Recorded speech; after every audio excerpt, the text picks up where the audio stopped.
So if you've been a part of the channel for a while, you know that we never talk about injuries, right? We always refer to them as alien abductions, right? Because same thing, just taking the person off the field, maybe some more probing. I don't know, because we do that because whatever karma, juju, vibes out in the universe, we never want a bunch of jabronis come back here after an injury happens and be like, you see what happened? 2 years ago, you talked about a potential injury. Now he's injured. How dare you?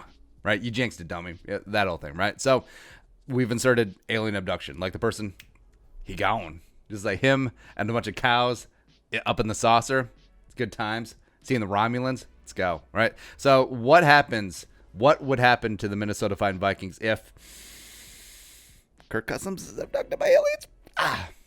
I think stuff would hit the fan. I really would. And stuff does happen, right? Because what if Kirk Cousins, going outside of the alien abduction analogy, what if he burns his mouth on some delicious Pizza Ranch chicken? Which, by the way, you call it Pizza Ranch, and the best thing about your place is the chicken. It really is, by the way. Go check that out. I highly endorse that. But everyone points out, well, Kirk Cousins never missed a game in his career.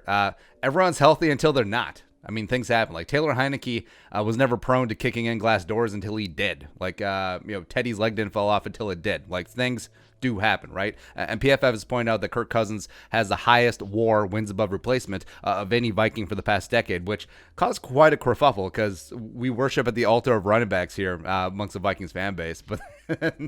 But of course, PFF hates running backs, so it doesn't matter. And also, they listed Kirk as the third most valuable player in the NFC in terms of WAR, wins above replacement, over the past 5 years. And that's above replacement. And that's above calculating the average, about the wins above the average. Imagine wins over Sean Mannion. Imagine how infinitely high that number is going to be, right? So what happens if, knock on wood, Kirk gets abducted? Let's say it happens right before the season, right on the eve of the season, a la what happened with Teddy in 2016. Would Spielman go out there and try and pull off a Bradford-esque trade again? I don't know. It wouldn't make sense because even the hashtag Caps admit they would have to figure in another big salary, or you go out and get maybe Tyrod Taylor. Say Justin Herbert's going to beat him out for the starting job in San Diego, so maybe that's an option there. But I just don't see it happening. I think the Vikings would unconsciously go into tank mode fully under the guise of, hey, we're not tanking. We fully believe in Sean Mannion. We're not going to go out and sign a guy like Cam Newton, even though that would be the best option at that point in a handful of bad options. But Sean Mannion, Jake Browning, Nate Stanley, I really do think that they would roll with that. And I do think that they legit think that they could win in that, where I don't think this is a case, pardon the pun, where Sean Mannion turns into Keenum. I just really don't, because Case Keenum had at least shown flashes of life, both at Houston, both with the Texans, both with the Rams to a degree, where it's okay, maybe this kid has some moxie, he's got some gunslinger, he can do something like that. Or this is not a Kurt Warner situation, 99.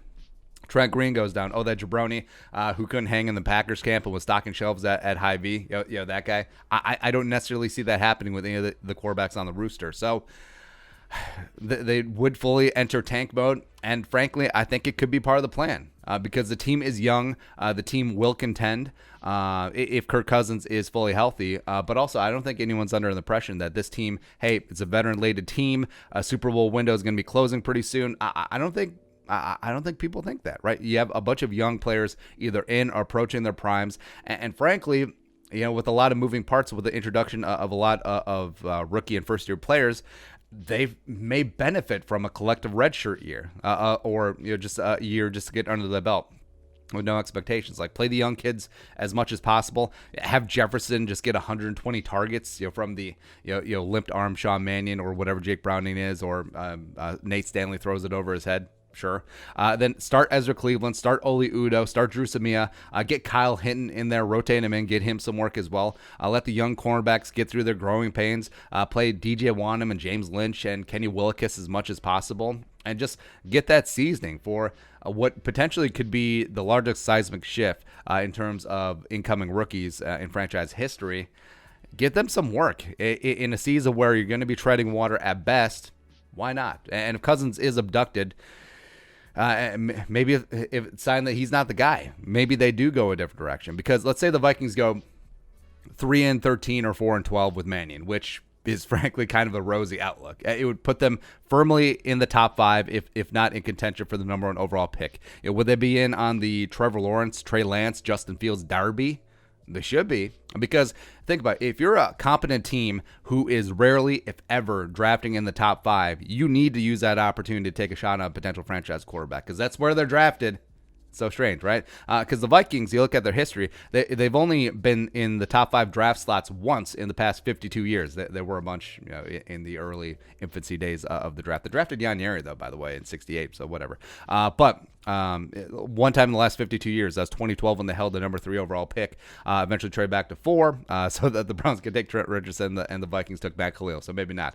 So you must use those opportunities when you're in front of the line in the draft to take a shot on a quarterback. Plus, if the Vikings are in that position, or are slightly out of position to get the guy they really want, use the extra draft capital to go get your guy. I mean, use future ones. Who cares? Plus, the Vikings have 2 extra 4ths, an extra 5th, and are aligned for a 3-6-7, damn good time in terms of commensurate picks next year. If you tally all those up, they equal out to roughly an early second-round pick in terms of value on the trade chart. So, baby, you do have a stew going. Use the capital to move if they have to. And plus, obviously, we're not rooting for this. With Cousins healthy, I still think that the Minnesota Vikings are Super Bowl contenders. But if stuff hits the fan, Kirk Cousins is gone.